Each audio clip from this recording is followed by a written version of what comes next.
अनंतकोटी ब्रह्मांड नायक श्री स्वामी समर्थ महाराज की जय। नमस्कार, श्री स्वामी शक्ती या चॅनलवर आपले सर्वांचे स्वागत आहे।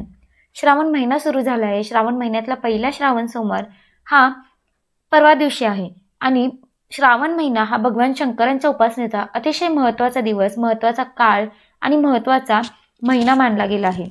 बघा, या महिन्यामध्ये आपल्याला भगवान शंकरांची जास्तीत जास्त जेवढी जमेल तेवढी सेवा करायची असते।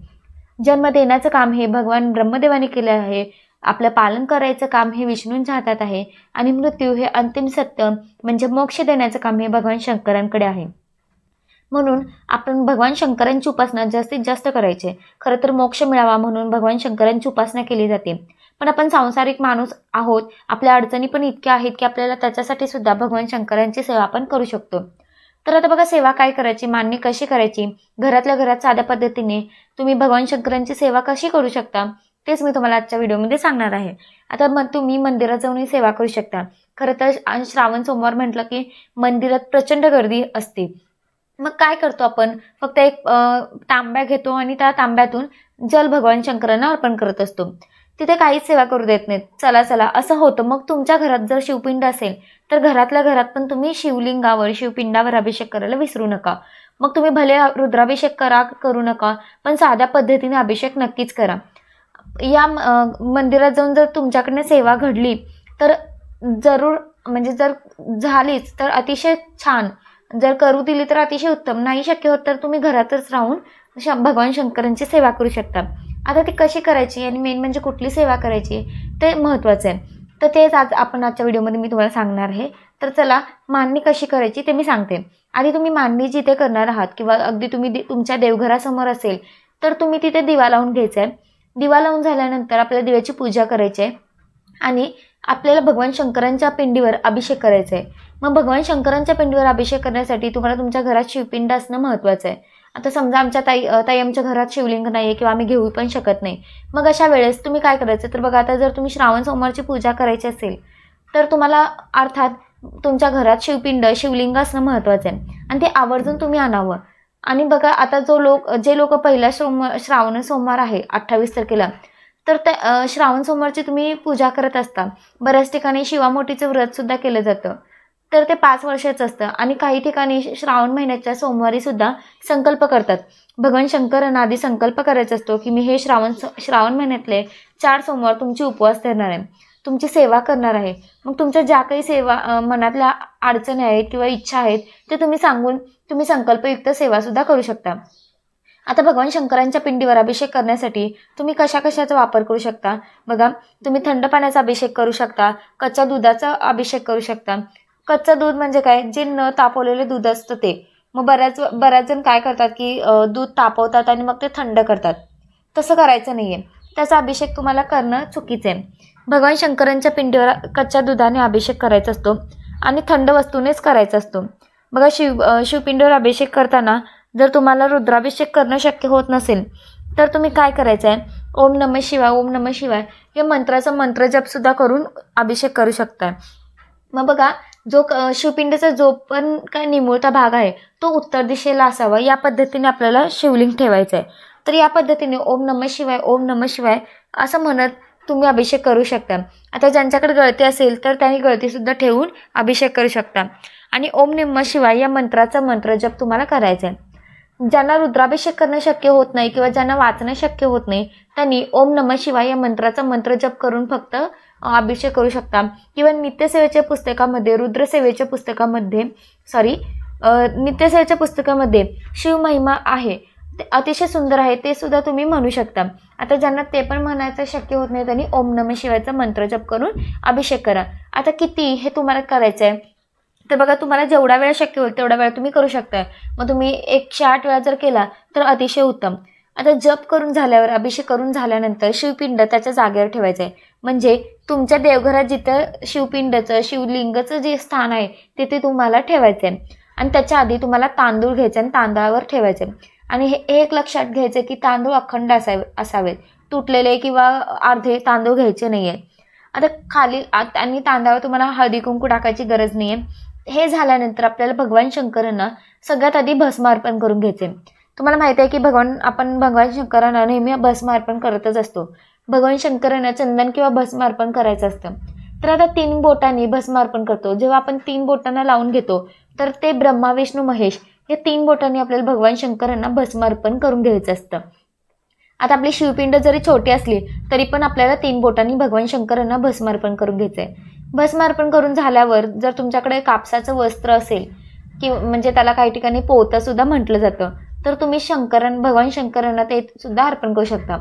आता सोमवार म्हटल्यावर तुम्हाला बेलपान अर्पण करणं किंवा भगवान शंकरांना धोत्र्याचं फळ अर्पण करणं तुम्ही अर्पण करू शकता. अगदी जवळ कुठलं पण फुलाचं दुकान नाही किंवा कुठलं वस्त्र म्हणजे कापसाचं वस्त्र भेटलं नाही, मग अशा वेळेस तुमच्याकडे जे काही आहे त्याने तुम्ही भगवान शंकरांची उपासना सेवा करू शकता. कारण देव हा भक्तीचा भुकेला आहे. बाकी जे काही करतो, जे पण फळ असेल ते परमेश्वरानेच बनवलेलं आहे, तेच आपण परमेश्वराला देत असतो. म्हणून या गोष्टीपेक्षा भगवान शंकरांना तुम्ही जास्त प्रिय आहात, तुमच्याकडे पांढऱ्या रंगाचं फूल असेल तर नक्कीच तुम्ही ते अर्पण करा. आता धोत्राचं फळ किंवा फूल असेल तर तुम्ही ते पण अर्पण करू शकता. आता फूल अर्पण करून झाल्यानंतर आपल्याला भगवान शंकरांना बेलपान अर्पण करायचं आहे. आता बेलपान अर्पण करताना अर्थात आपण शिवाष्टोत्तर नामावलीचं पठण करायचं आहे. बेलपान अर्पण करताना ते व्यवस्थित असावं, तुटलेलं नसावं. अगदी एक बेलपान जरी अर्पण केलं तरी चालेल. 11, 21, 108 असेल, जेवढं तुमच्याकडनं होईल तेवढं तुम्ही बेलपान अर्पण करायचं आहे. आता बेलपान अर्पण करताना सुद्धा अगदी ज्यांना शिवाष्टोत्तर नामावली म्हणणं शक्य होत नाही आणि किंवा ज्यांना येत नाही त्यांनी ओम नमः शिवाय या मंत्राचा मंत्रजप करून सुद्धा तुम्ही बेलपान अर्पण करू शकता. आणि नेहमी लक्षात ठेवायचं, बेलपान हे उलटं म्हणजे पालतं अर्पण करायचं आहे. त्याचा देठ नेहमी महादेवांकडे असावा, हे तर तुम्हाला माहितीच आहे. तर या पद्धतीने तुम्हाला भगवान शंकरांना बेलपान अर्पण करायचं आहे. आता समजा ओम नमः शिवाय, ओम महेश्वराय नमः, ओम शंभवे नमः, ओम पिनाकिनी नमः या पद्धतीने तुम्ही भगवान शंकरांना शिवाष्टोत्तर नामावली म्हणून तुम्ही बेलपान अर्पण करू शकता. आता पहिला जो श्रावणी सोमवार आहे, जो 28 तारखेला आहे म्हणजे परवा आहे, त्याची शिवमूठ काय आहे तर तांदूळ आहे. प्रत्येक वर्षी आपल्याकडे कधी ना कधी म्हणजे कधी 4 सोमवार येतात तर कधी 5 सोमवार येतात. तर यावर्षी 4 सोमवार आले आहेत. तर आता पहिल्या श्रावण सोमवारची शिवामूर्ती तांदूळ आहे. आता ज्याला आपण अक्षता म्हणतो, तर मग शिवामूठ म्हणजे काय, मूठभर तांदूळ घ्यायचे किंवा मूठभर जे आपल्याला धान्य आहे ते धान्य घ्यायचंय, मग भगवान शंकरांना ते अर्पण करायचं असतं. तर तेव्हा कृपा करून कंजूसपणा करू नका. मग काही जण थोडंसं घेतात किंवा काही 5-6 दाणे घेतात, असं करू नका. मूठभर घ्या, भरपूर घेतलं तरी हरकत नाही. या पद्धतीने तुम्हाला मूठभर घ्यायचं आहे आणि शिवमूठ अर्पण करायचं आहे. बघा, शिवमूठ अर्पण करताना एक मंत्र आहे तो म्हणायचा आहे. त्याचबरोबर शिवमूठ जे आपण अर्पण करतो, नेहमी शिवमूठ अर्पण करताना ते जे धान्य आहे ते आपल्याला ओलं करून घ्यायचं असतं. म्हणजे कसं घ्यायचं बघा, आता तुम्ही उजव्या हातामध्ये तुम्ही तांदूळ घेतलेत किंवा जे पण शिवमूठ आहे ते घेतलं आहे, त्याला थोडंसं ओलसर करायचं. म्हणजे काय, डाव्या हाताने थोडं पाणी टाकायचं आहे आणि ते ओलं करून घ्यायचं आहे. मग शिवमूठ आपल्याला अर्पण करायचं आहे. या पद्धतीने आपल्याला शिवमूठ अर्पण करायचे आणि ती नेहमी थोडीशी ओली असावी, या पद्धतीने. तर बघा, शिवमूठ अर्पण करून तुम्ही 3 वेळा अर्पण करायचं आहे. आता शिवमूठ अर्पण करताना कुठला मंत्र म्हणायचा आहे ते तुम्हाला सांगते. तर बघा, हे शिवा शिवा महादेवा माझी शिवा मूठ ईश्वरा, देवा सासू सासरे दीर भावा नंद जावा, भ्रतारा न आवडतीची आवडती कर रे देवा. हा मंत्र तुम्हाला भगवान शंकरांना शिवमूठ अर्पण करताना म्हणायचा आहे. हा मंत्र तुम्ही किती वेळा म्हणायचा आहे तर मंत्र 1 वेळा म्हणू शकता, 3 वेळा म्हणू शकता, 5 वेळा म्हणू शकता. आता जेव्हा आपण भगवान शंकरांची आरती करत असतो तर त्यांना कर्पूर आरती जास्त महत्त्वाची मानली गेली आहे. तर आरती करण्याच्या आधी जर तुमच्याकडे धोत्राचं फळ असेल, फूल असेल, तर नक्कीच तुम्ही ते भगवान शंकरांना अर्पण करायचं आहे. आणि हे सगळं करत असताना ओम नमः शिवाय या मंत्राचा मंत्रजप करायचा आहे. भगवान शंकरांना कापूर आरती, त्याला कर्पूर आरती असं म्हणतो, तर कापराच्या वडीने भगवान शंकरांची आरती करायची आहे. मग तुम्ही तुपाचा दिवा लावून करणार असाल तरी सुद्धा चालेल, पण तुम्हाला कापराची आरती ही नेहमी आवर्जून करायची आहे. आता भगवान शंकरांच्या बऱ्याच अर्थ आहेत, तुम्हाला ज्या आवडतात त्या तुम्ही घेऊ शकता आणि त्याची पूजा करायची. या पद्धतीने आपल्याला पूजा, आरती, फूल अर्पण करायचे. आता सगळ्यात महत्त्वाचं, सेवा काय करायची बघा. ज्यांना सोमवारी सकाळी महादेवांची किंवा शंकरांची पूजा करणं शक्य होत नाही, त्यांनी प्रदोषकाळी करावं. भगवान शंकरांच्या उपासनेचा अतिशय सुंदर काळ हा प्रदोष काळ असतो.